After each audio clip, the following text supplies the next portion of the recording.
कक्षा 7 विषय हिंदी काव्य 5 धरती की शान। पंडित भरत व्यास जी इसके कवि हैं। कैसे हैं बाल दोस्तों, घर पर सुरक्षित हैं ना। यहाँ QR कोड दिया गया है जो देखकर स्कैन करके आप इस कविता के राग के बारे में और इस कविता के बारे में विशेष जानकारी प्राप्त कर सकते हैं।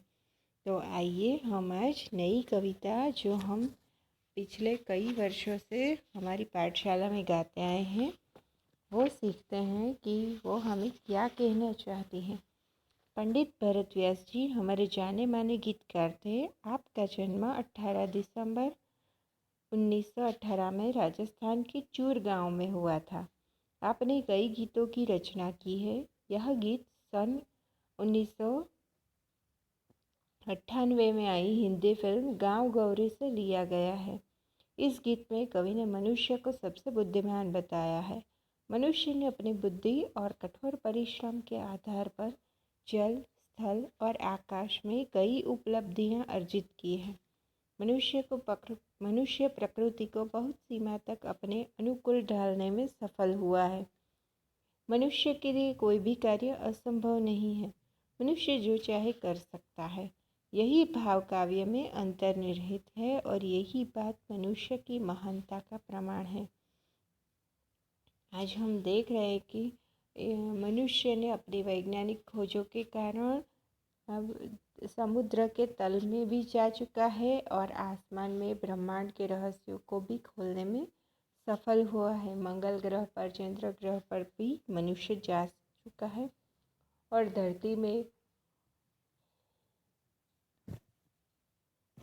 धरती पर भी बड़े बड़े परिवर्तन करने में और प्रकृति को अपने अनुकूल ढालने में, जैसे कि पर्वतों को खोदकर रास्ते बनाना, नदियों के प्रवाह को रोककर बांध बनाना, ऐसे कई असंभव कार्यों को संभव उसने किया है। तो चलिए आज हम कविता देखते हैं। धरती की शान तू भारत की संतान, तेरी मुट्ठियों में बंद तूफान है रे, मनुष्य तू बड़ा महान है।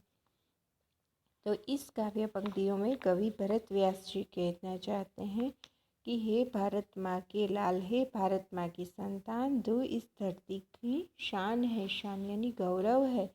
तू भारत माँ का गौरव है। तेरी मुट्ठियों में तूफान बंद है, यानी कि तू अपनी मुट्ठी खोल दे तो तूफान आ जाए, इतनी सारी शक्ति तेरे अंदर है।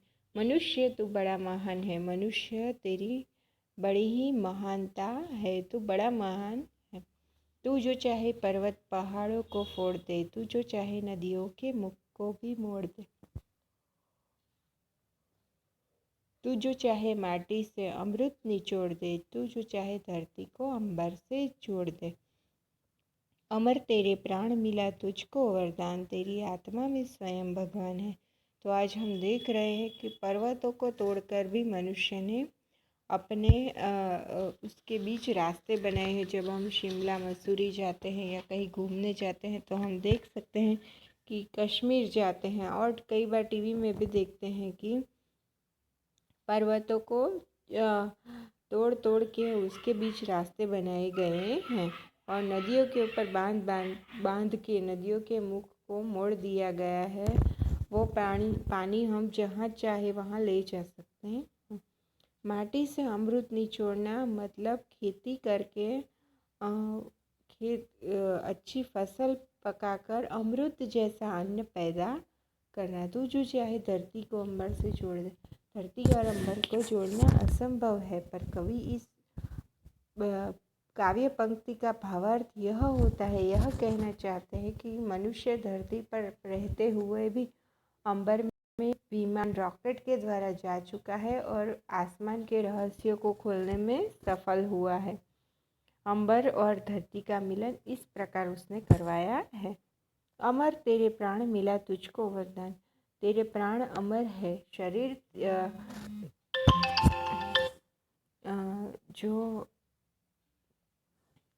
देह है वो त्याग देता है, के अंदर के प्राण अमर रहते हैं और तेरी आत्मा में स्वयं भगवान है। तुझे अमरत्व का वरदान मिला हुआ है।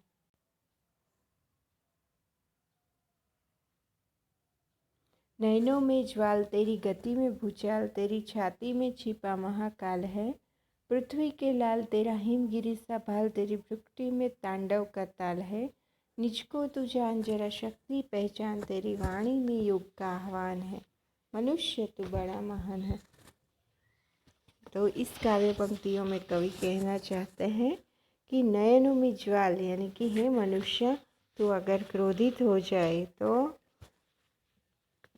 इस सृष्टि में भूचल यानी कि भूकंप आ जाए, आग बरसा दे। नैनों में तेरी ज्वाला है शिव की तरह, तेरी आँखों में ज्वाला है, तेरी गति में भूचाल है। तू जो अगर चलने लगे गति से तो भूकंप आ जाए। तेरी छाती में छिपा महाकाल है, तेरी छाती में महाकाल यानी कि विध्वंस लाने वाले भगवान शिव का स्वरूप है।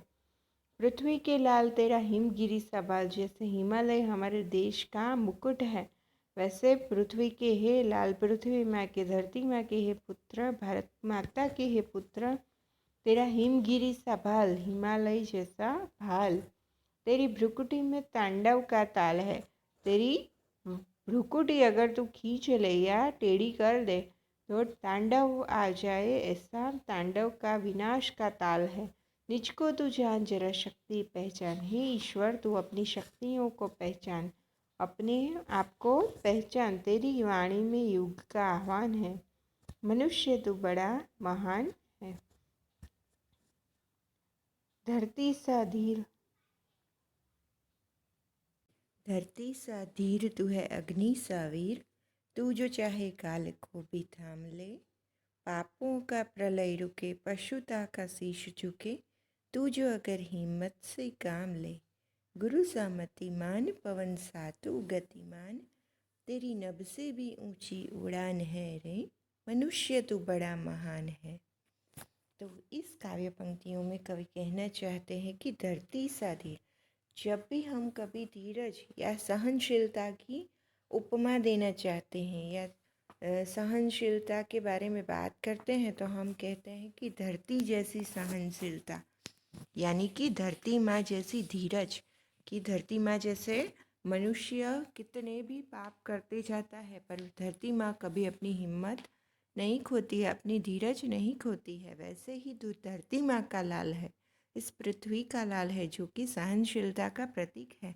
तो तू भी उसकी तरह धीरजवान यानी कि सहनशील, धीरजवान, धैर्यवान है। तू अग्नि सा वीर, अग्नि के जैसा वीर है तू, ना ही किसी से डरता है और ना ही किसी से प्रभावित होता है। अग्नि सा वीर, तू जो चाहे काल को भी थाम ले।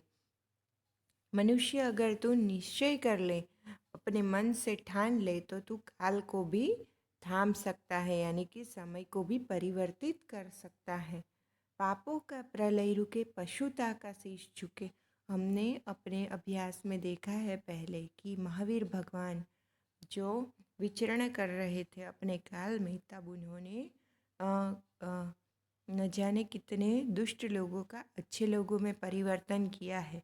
जब हम रामायण सुनते हैं तो हम जानते हैं कि नारद मुनि जब वालिया नाम के डाकू के पास गए थे तो उन नारद मुनि के सत्संग में आकर वालिया लुटारा भी वाल्मीकि ऋषि बन गया था और दुष्ट डाकू से महान साधु बन गया, और उन्होंने ही, वाल्मीकि ऋषि ने ही आगे चलकर रामायण नाम का महान ग्रंथ लिखा जो कि आज भी हम पढ़ते हैं।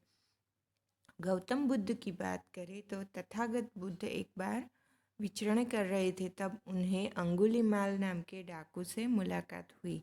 तो अंगुलीमाल का भी हृदय परिवर्तन गौतम बुद्ध को मिलने के बाद हुआ और वो भी अच्छाई के रास्ते पर, नेकी के रास्ते पर चल पड़ा। गौतम बुद्ध के साधुओं को देखकर सम्राट अशोक, जो कि न जाने कितने ही लोगों को युद्ध में मार चुका था, नरसंहार हो चुके थे युद्ध में, न जाने कितने सैनिक और मर चुके थे, न जाने कितनी माँ बहनें विधवा हो चुकी थी, कितने बच्चे बाप बिना बाप के जी रहे थे। तो सम्राट अशोक ने भी तथागत बुद्ध के साधुओं के संपर्क में आने के बाद युद्ध का मार्ग छोड़कर शांति का मार्ग और अच्छाई का मार्ग अपनाया। तो इसी संदर्भ में कवि कहना चाहते हैं कि इंसान अगर अच्छाई अच्छाई अच्छाई से जिए तो वो खुद तो अपना जीवन बदल ही सकता है। पापों का प्रलय खुद अपनी ओर से तो रोक ही सकता है, पर दूसरों का हृदय परिवर्तन करके भी इस दुनिया में पापों के प्रलय को, जो आजकल हम देख रहे हैं कि जहाँ तहाँ पाप बढ़ते ही जा रहे हैं, पापों का जैसे प्रलय आया हुआ है, वो रोक सकता है अपने द्वारा, अपनी अच्छाइयों के द्वारा अपना और खुद का दूसरों का भी हृदय परिवर्तन करके अच्छाई के रास्ते पर चल सकता है। पशुता का शीश झुके, पशु समान जो लोग जी रहे हैं, वो बुराइयां कर रहे हैं, पशु के जैसा जीवन जी रहे हैं और बुराइयां के राह पर आगे ही आगे बढ़ते जा रहे हैं, उन लोगों को भी अच्छाई के रास्ते पर, नेकी के रास्ते पर चला सकता है। तू जो अगर हिम्मत से काम ले, अगर इंसान अच्छाई के रास्ते पर, नेकी के रास्ते पर, मानवता के रास्ते पर चलने की ठान ले, तो वो पापों के प्रलय रोक सकता है। पशु समान या राक्षस समान जिंदगी जी रहे लोगों को अच्छाई की राह दिखा सकता है। गुरु सा मतिमान पवन सातु गतिमान। गुरु सा मतिमान यानी कि गुरु, देवों के गुरु बृहस्पति जैसी तेरी मति यानी कि बुद्धि है, इतनी तू बुद्धि रखता है। पवन सातु गतिमान, पवन के जैसे तेरी वेग है, तेरा गति है, तेरी नभ से भी ऊंची उड़ान है रे। आज हम देख सकते हैं कि मन इंसान नभ यानी कि आकाश, आकाश से भी ऊपर ब्रह्मांड में रॉकेट चला सकता है। तो तेरी नभ से, तेरे इरादे जो है वो आसमान से भी ऊंचे हैं, और तू जो चाहे, जो ठान ले वो कर सकता है। तो तेरी नभ से भी ऊंची उड़ान है रे। हे मनुष्य, तो अपने आप को नीचा या कम मत समझ। तू जो अगर निश्चय कर ले तो कुछ भी कर सकता है, कुछ भी मतलब इस दुनिया में कुछ भी अच्छा काम कर सकता है। हे मनुष्य, तू बड़ा ही महान है, अपने आप को पहचान, अपने आप को गौरवशाली बना। तो यही इस कविता का भावार्थ है। अब हम अगली इकाई में, अगले वीडियो में मिलेंगे। तब तक के लिए जय हिंद, जय भारत।